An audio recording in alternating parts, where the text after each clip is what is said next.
I know this is it's un-American to not like Disney. But you're Canadian, But so I'm it's gonna okay. there you go. I can do it. So I've been kind of coming down on Disney a few times in the past couple months, and I'm going to do it again. But because I think that the company is, and this has nothing to do with whatever's going on in Florida and the pissing match with Ron DeSantis. That's not I'm not going to go politics. But I am going to go in the direction of the franchise that they bought in 2012 for $4.05 billion from a certain Mr. One George Lucas. The franchise that's near and dear to my heart, and that they insist on being the Disney version of Star Wars. And you may remember a couple months ago, 3 months ago, I went to Star Wars Land for the first time in Florida and came away profoundly disappointed. Because, well, okay, so you have this fantastic, you have 5 decades worth of IP, right? You have characters like Darth Vader and Obi-Wan Kenobi and Luke Skywalker and Princess Leia and Han Solo and Yoda and on and on and on, none of whom are in the Disney Star Wars park. Really? Okay. No, because what the Disney That is seems to trying, be like an you can't even obvious buy oversight. there's nothing to do with OT. OT, for fools who don't know, in the parlance of Star Wars nerds, is original trilogy. It's OT, PT, prequel trilogy, ST, sequel trilogy.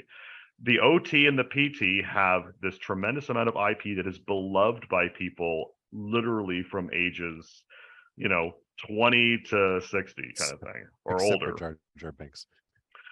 Even Jar Jar Binks in the Clone Wars got a bit of a redemption arc. But Yeah. the whole argument is you have this IP, but what Disney did is they bought it and are trying to get you to care about their characters, and I don't know why, and their experiences. And so and Disney, the stock has languished because people have not cottoned to this offering from Star Wars. They've not really warmed up to recent Marvel things. Now we are going to see Guardians 3 tonight. But they haven't really, like, Disney, as I've said before, Disney now owns childhood. Okay.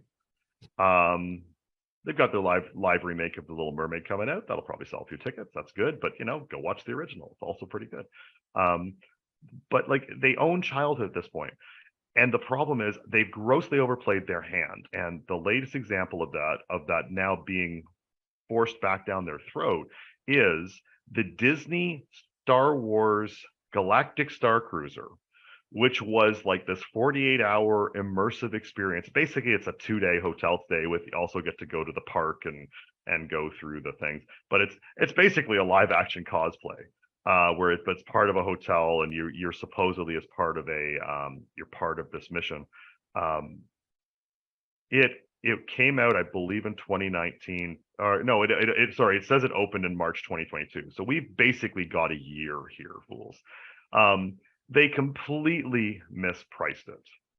Okay, $1,200 per person per day. Family packages, $6,000 for a family of 4 for a 2-day excursion, not including alcoholic beverages.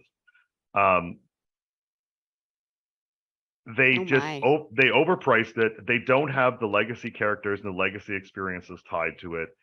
And yet, when the press release came out about they're now closing it, I can't imagine why, because no one went. They said, well, we learned so much. No, you failed. You screwed up. Stop this. We learned so much. And no, you screwed up. Okay. There are people like me who will like to shove their money at you. Take my money, who were thoroughly turned off by this because you focus on your stuff that you produced. You haven't done the old stuff, and you completely mispriced it. People love this IP. Stop screwing it up. So that was my yay story, actually. Thank God this is going away, because you could say they learned a lot. What doesn't work? Well, that kind of corporate speak just drives me nuts. It's like nothing's ever a failure. Nothing's ever it's almost, we meant to do this. Yeah, you meant to. You know what? They set $1 billion on fire. That's what they did, because that's what this cost. It would have been cool if there was the chance of you walking like from the lobby to your room, of running into Darth Vader, walking the halls, pacing the halls. And have another actor who you don't know is an actor, just he looks at a random guest and kind of force chokes him, and the guy like that would be neat. It's but no, it's just it's a broader problem, because I don't know when the last time any of you tried to go to Disney World was, but like you need an app and you have this pass and that pass and you're scheduling your ride of this ride at this time, and it's a job almost. I have a job. When I go on vacation, I like to have free form activities and do what I want to do. And I ain't gonna pay $6,000 a day for it. Sorry.